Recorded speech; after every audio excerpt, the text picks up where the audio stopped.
William Hill sponsors Seconds Out.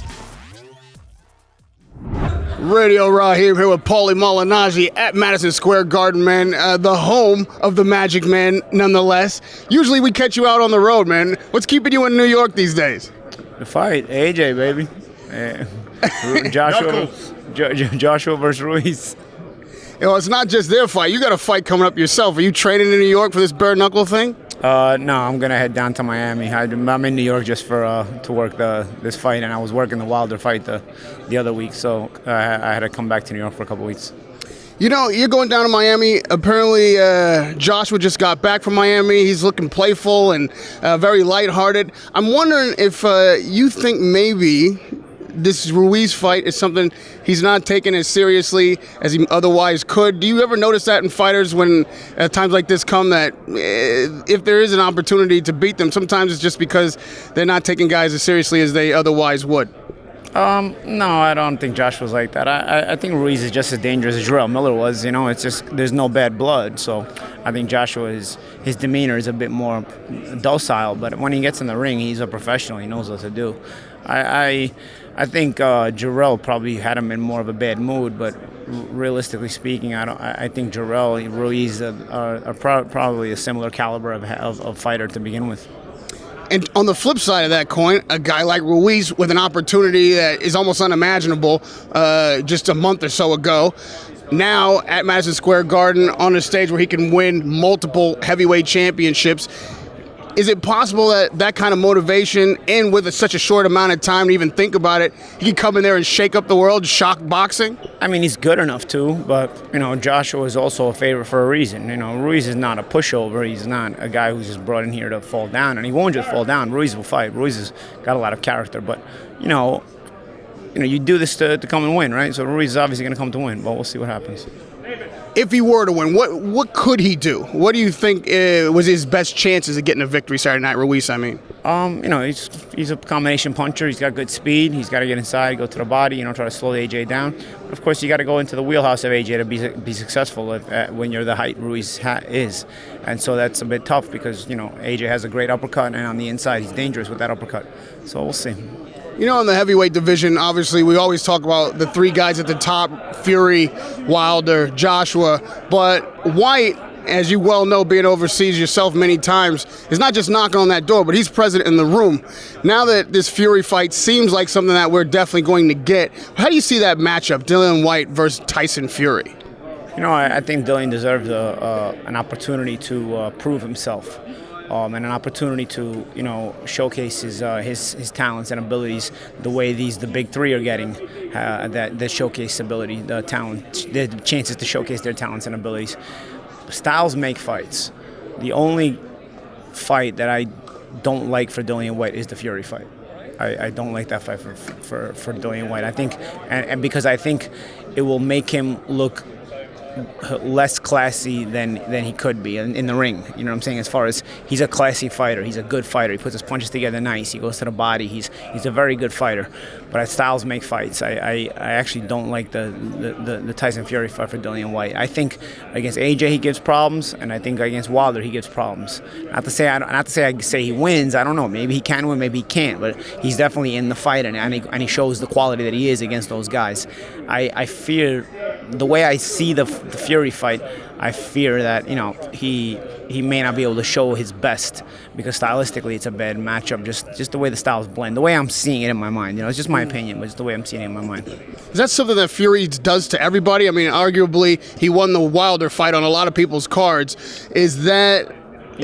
Fury does that to everybody, but Fury, you know, you can get to Fury, as Wilder showed. You can't get to him, you know. But yeah, he does this kind of dismember you, so to speak, little by little, you know, and disarm you little by little. Dillian has to get inside. Dillian's a great body puncher. Dillian has, you know, good shots at a certain range, but getting that range against Fury, you know, Dillian's also not the fastest-footed guy, you know, and his ability to close range is rendered easier against guys like Joshua and Wilder. Fury has closing range on Fury is a bit more of a difficult proposition for any fighter, and I think if Dillian is kept from closing range, he can't show a lot of what he does well, and it won't be a good look for him. Just the way I'm reading it, the fight. That was my fear for that fight, because Will Dillian's a quality guy, and it's just some fights, they're just not made for you, Well, we're going to have to wait several months to get the answers to those questions, but just a few days on this undercard, we're going to have some incredible matchups, not the least of all being the females on the card. Looking to go undisputed, Katie Taylor against Delphine Persoon. I admit I didn't know much about Delphine Persoon until this fight was made. What do you make of that matchup? I don't know. We'll find out, Katie's been kind of going through the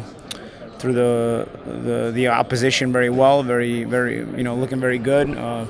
She's dominated pretty much.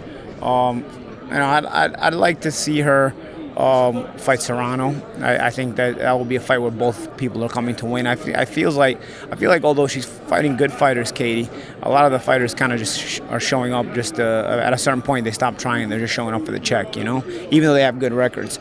I think somebody like a Cindy Serrano or even like a Yelena Mrdenovic or something. These are fighters that I think will come to fight and come to win. And not that Katie's not quality enough to handle it, but I'd like to see the hunger work both ways. Seems like Katie's fighting good fighters, but they're not as hungry as her. So although they're good, Katie's hunger kind of consumes them eventually, because Katie's also good, plus she's hungry. So it's that kind of thing. Even though women's boxing has been around for a while, it's really now coming into prominence for the first time, where there's not just one star and a name out there that can sell tickets, but it's actually becoming on multiple levels in the weight classes, something that is bringing attention. So the term GWOAT, I guess, was coined by Clarissa Shields, but the greatest of all time is being bandied about. Eddie Hearn is putting that title on Taylor today, and Clarissa Shields has claimed that title for herself just a month ago when she went undisputed. Do you have thoughts on who of those two fighters has a real claim to that title? I don't know. There's a lot of good fighters and a lot of great women fighters that haven't gotten recognition in the past. There's a lot of great women fighters that don't get recognition today. I think Clarissa's a good female fighter. I think Katie Taylor's a good female fighter. But I also think I've seen a lot of other good female fighters too. So to say they're definitely the most popular, and sometimes the most popular maybe is in a popularity type of contest gets considered better, even if they may not be better. I'm not saying that there's anyone better than those two, but I've seen some very good fighters through the years in the women's divisions as well, and that haven't gotten recognition or haven't gotten nearly the recognition. So it's tough to say for sure who the greatest woman fighter of all time is.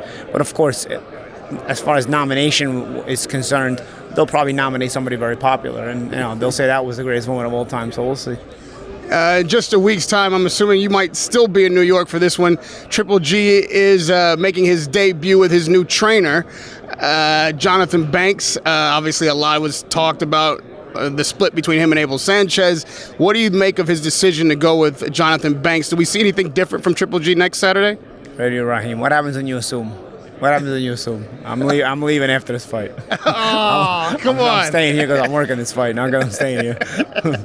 So. All right, fair enough. Well, you're going to be watching that on television somewhere. Yeah. What do you expect to see from Triple G? I think Jonathan Banks is a good trainer. He showed his quality when he worked with Vladimir Klitschko, and I think the fact that he's from the Kronk school and he kind of learned the tutelage under Emmanuel, I think makes him a quality guy, and I think he'll be able to help Golovkin. And I think the fact that he's got experience with an Eastern European fighter like Klitschko, I think also makes Golovkin comfortable in working with him, and I think it seems like they're meshing well. We'll see. It appears we're on a collision course for a rubber match in September. All things happening as they should or as they're expected to. We'll see Triple G versus Canelo one more time at least. September. Is something going to change for the outcome of that fight?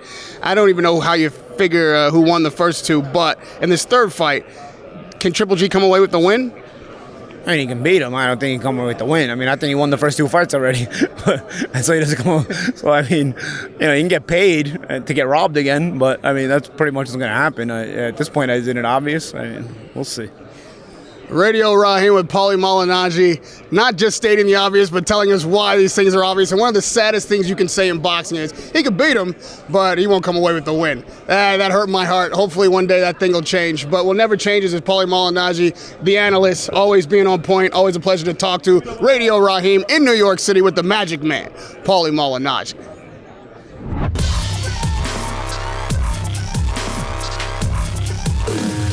William Hill sponsors Seconds Out.